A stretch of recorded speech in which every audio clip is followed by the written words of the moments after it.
معزز ناظرین، مدبر خان کا سلام قبول کیجیے۔ السلام علیکم ناظرین، آج موسیقی کی دنیا سے ایسی خبر آئی ہے جس نے کروڑوں مداحوں کو غمزدہ کر دیا ہے۔ 8 دہائیوں سے اپنی آواز کا جادو جگانے والی عظیم گلوکارہ آشا بھوسلے اس دنیا سے رخصت ہو گئی۔ آج وہ ہم میں نہیں رہی اور یہ مدبری آواز ہمیشہ ہمیشہ کے لیے خاموش ہو گئی۔ آج ہم بات کر رہے ہیں برِ صغیر کی اس عظیم آواز کی جس کے بغیر بالی ووڈ کی تاریخ مکمل نہیں ہوتی۔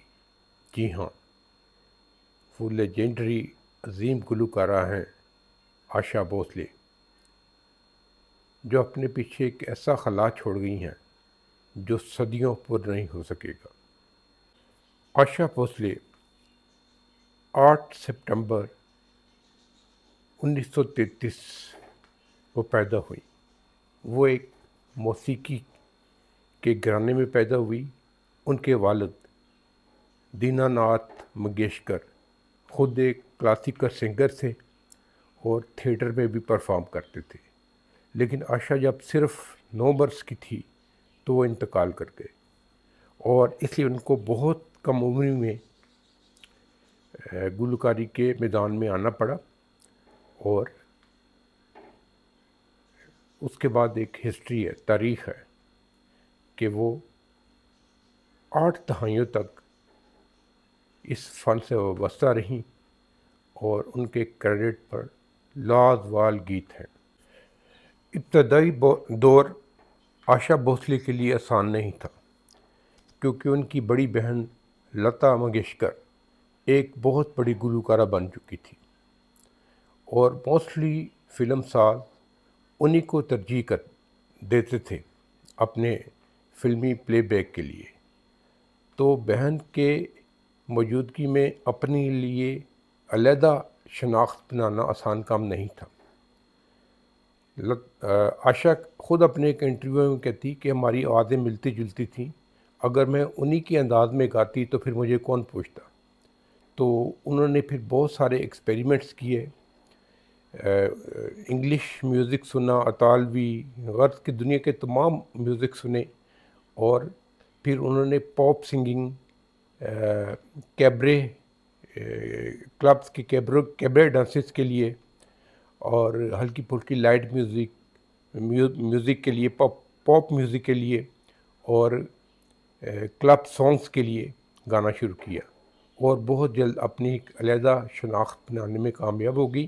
اور پھر وہ اپنے طرز کی واحد گلوکارہ تھی جو ہر قسم کا گانا گا لیتی تھی، چاہے وہ کلاسیکل ہو، چاہے وہ غزل ہو، چاہے وہ پاپ میوزک ہو، کیبرے ہو، کلب سانگز ہوں، رومانٹک سانگز ہوں، سافٹ سانگ ہوں، نوٹی گانے ہوں، ان کا جواب نہیں۔ ان کو کوئی بھی کاپی نہیں کر سکتا۔ ان کا ایک اپنا انداز تھا جو انہوں نے بہت محنت سے بنایا۔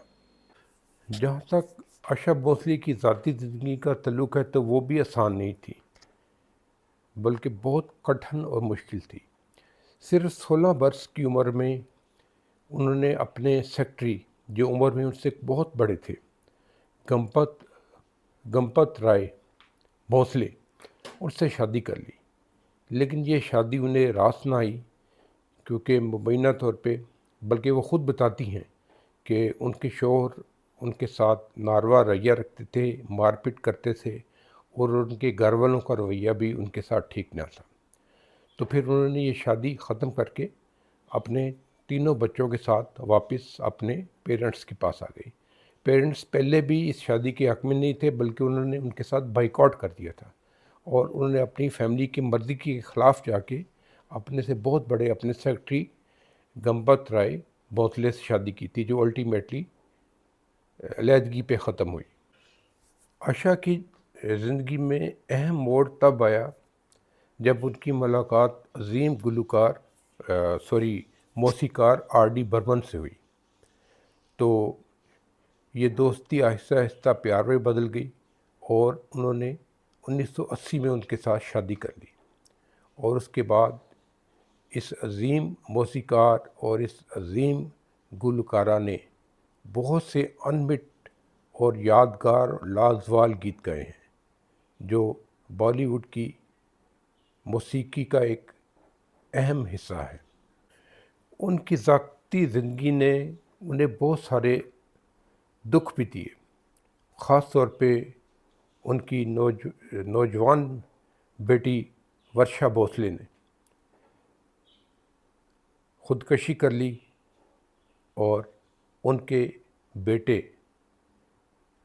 ہمت بھوسلے کی بھی وفات ہو گئی۔ تو انہوں نے ان صدمات کو بڑی ہی ثابت قدمی اور ہمت اور حوصلے سے برداشت کیا اور موسیقی سے اپنا دامن نہیں کاٹا، اور مرنے سے پہلے تک وہ بہت ایکٹیولی پارٹیسپیٹ کرتی تھیں اور موسیقی کے ساتھ اپنا لازوال رشتہ نبھایا، باوجود اپنی ذاتی زندگی کے غموں کو اس نے اس پہ حاوی نہیں آنے دیا اور ان کی خود اعتمادی دیکھنے کے قابل تھی۔ انہوں نے 8 دہائیوں تک بالی ووڈ کی موسیقی پہ راج کیا ہے۔ انہوں نے ہزاروں گانے گائے، بے شمار کنسرٹس کیے، اور گنی book of the world record میں ان کا ریکارڈ ہے کہ وہ سب سے زیادہ گانا گانے والی گلوکارہ ہیں، جن کا ریکارڈ شاید ہی کوئی توڑ سکے۔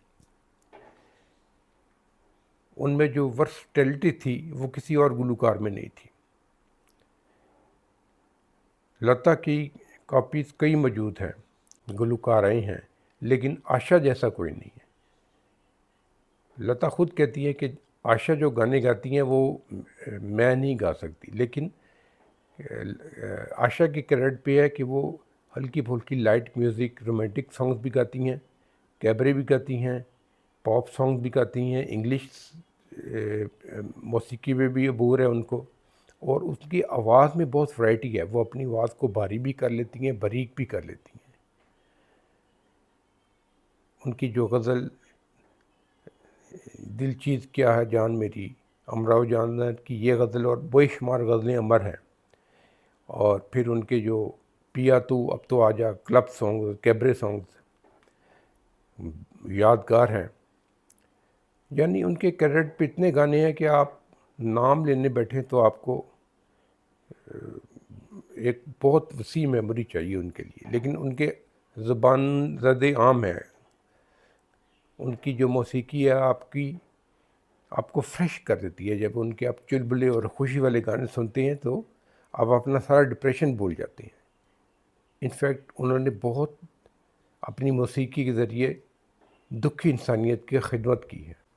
آج آشا بھوسلے ہم میں نہیں رہیں، لیکن ان کے گائے ہوئے ہزاروں گانے ہمیشہ ہماری سماعت میں رس گھولتے رہیں گے۔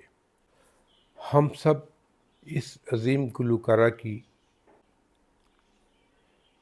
مغفرت کے لیے دعا کرتے ہیں۔ اللہ تعالیٰ ان کے درجات بلند کرے اور آگے کی زندگی آسان کرے۔ اس کے ساتھ ہی میں اپنا یہ ویلاگ ختم کرتا ہوں۔ اگر آپ کو میرا یہ ویلاگ پسند آیا ہے تو کائنڈلی میری ویڈیو کو لائک کیجئے، شیئر کیجئے، میرے چینل کو سبسکرائب کیجئے اور اپنے قیمتی کمنٹس لکھیے۔ خدا حافظ۔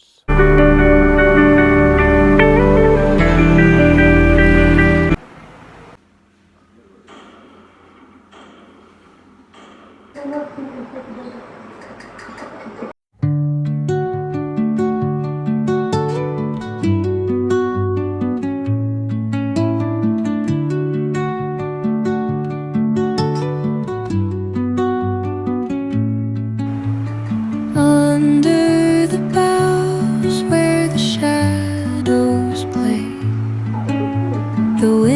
come songs at the break of